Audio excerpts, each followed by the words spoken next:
This is the story of the disappearance that fooled everyone.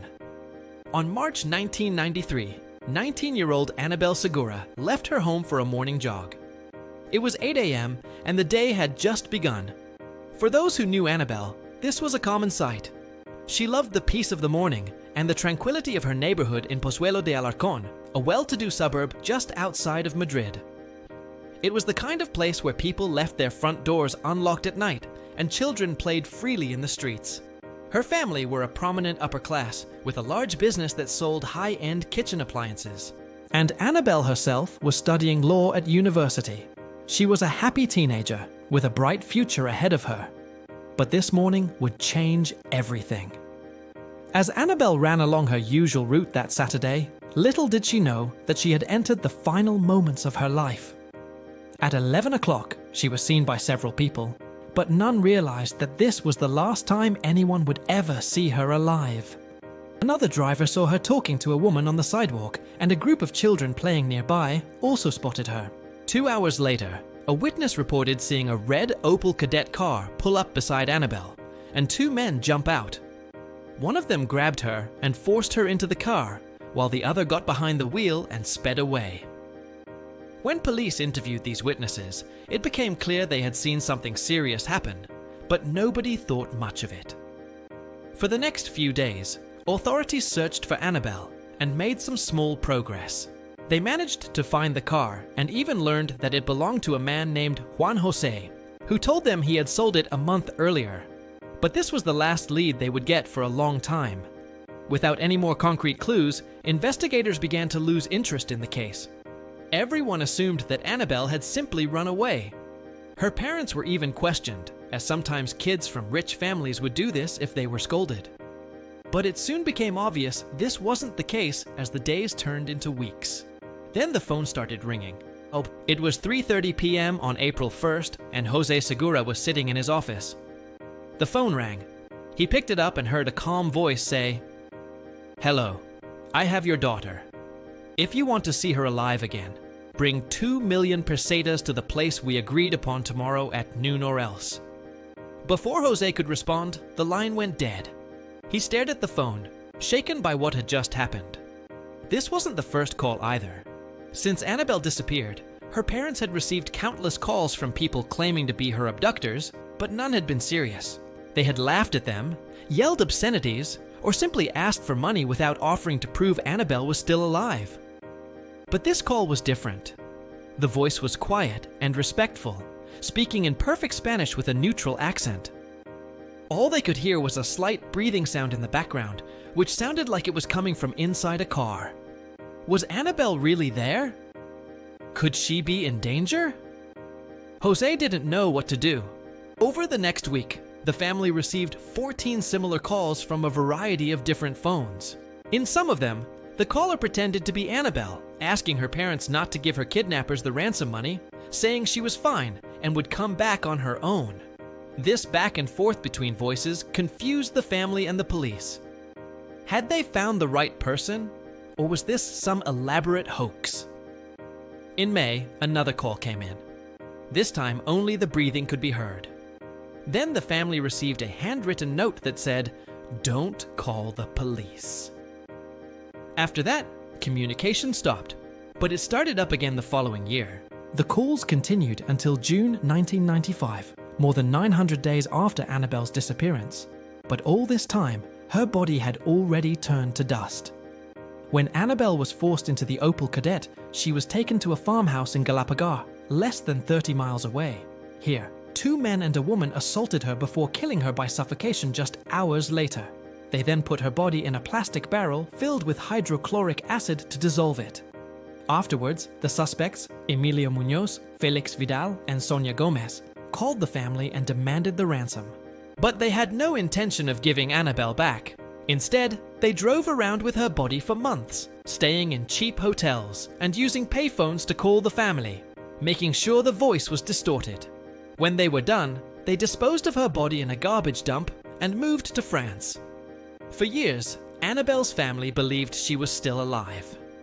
They had spent every waking moment searching for her since she went missing and endured years of torment, not knowing if she was alive or dead.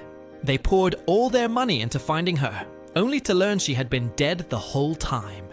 Even her grave was unknown for a long time. In December of 1993, police finally began treating the case as a murder instead of a kidnapping. But they were still led to believe that Anabel was alive. He admitted to selling the Opel Kadett to the police, but denied any involvement in the crime.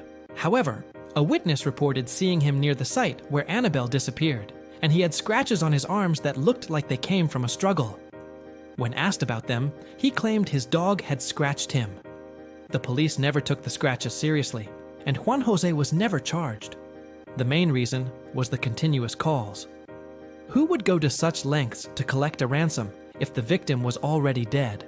Although she was killed within hours of being kidnapped, the men kept in touch with the family for over 2 years afterwards. They changed SIM cards frequently and even used public payphones to avoid being traced. They pretended to be Anabel, made her laugh, told her about her daily life, and even asked her for advice on certain matters. Every now and then, they would remind her parents that she was being held captive, and if they wanted her back, they needed to pay the ransom. Each call broke the family's heart. They believed with each new conversation that Anabel was still alive and desperately hoped she would be returned home. So they paid. Between April 1993 and June 1995, they handed over $1.2 million in ransoms. They borrowed money from friends and relatives, sold properties, and mortgaged their businesses. But even as the payments continued, the investigation made almost no progress. All the officers working on the case accepted that Anabel was still alive, although no one knew where or under what conditions. Only her parents refused to give up hope that their daughter was dead. And yet, they were branded uncooperative by the police. As months turned into years, the family grew desperate. They knew the police weren't doing enough, so they hired their own private investigators and even set up a foundation to keep the media interested in the case. By the end of 1995, the calls suddenly stopped. The family was heartbroken, feeling like they had lost their only connection to Anabel. Meanwhile, the police had failed to make any progress in the case. In September 1998, nearly 5 years after the kidnapping, Spanish scientists analyzed the audio recordings of the ransom calls and concluded that the voice pretending to be Anabel was not hers. Finally, someone was looking into the possibility that she might be dead. The family was furious at how long it had taken, but they were just thankful that the truth was finally being uncovered. With this new evidence, the police were able to question people who had been overlooked in previous investigations. 2 witnesses came forward and said they had seen Anabel being forced into the Opel Kadett. Their statements provided enough evidence to charge Juan Jose, the man who sold the police the car. When the police searched his house, they found women's clothing that matched the outfit Anabel had been wearing the day she disappeared, as well as a number of items belonging to her. They also found a pair of pliers, a tape, and some rope, which were consistent with the murder weapon. And fingerprints lifted from the car matched Juan Jose's. He confessed to the kidnapping, revealing that his accomplices were Emilio Munoz and Felix Vidal. However, he maintained that he had dropped Anabel off at an apartment building in Madrid, and that she was still alive. The police didn't believe him, but they needed to find her body to prove it.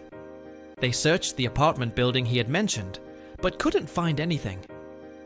He had been lying about one thing, though. After 8 months in prison, he led them to the place where Anabel's body was dumped. It was found in a shallow grave near a highway just outside of Madrid. She had been dead for so long that she could only be identified by her clothing and jewelry. The 3 suspects were brought to court. Juan Jose testified that while the victim was being held hostage, Emilio had killed her and he had no idea where her body was. Felix also gave testimony, but claimed that he didn't know she was dead either. Both men were convicted of kidnapping and murder and sentenced to 26 years in prison. Sonia Gomez was not charged because she had died of a drug overdose. After more than 20 years behind bars, Juan Jose was released in February 2023 due to changes in prison laws. The outrage was swift. People pointed out that while the 2 accomplices were still locked up, Juan Jose was walking free. Many felt that he had gotten off too easily, especially considering the trauma he had inflicted on the Segura family. The victim's brother even posted a message on social media calling for justice for Anabel. He said the release had opened old wounds, and the pain of losing his sister still hadn't gone away. The disappearance that fooled. Everyone is one of the most haunting, unsolved mysteries turned resolved tragedies in recent Spanish history. To this day, the family is still struggling to come to terms with the realization that their daughter and sister was dead all those years ago.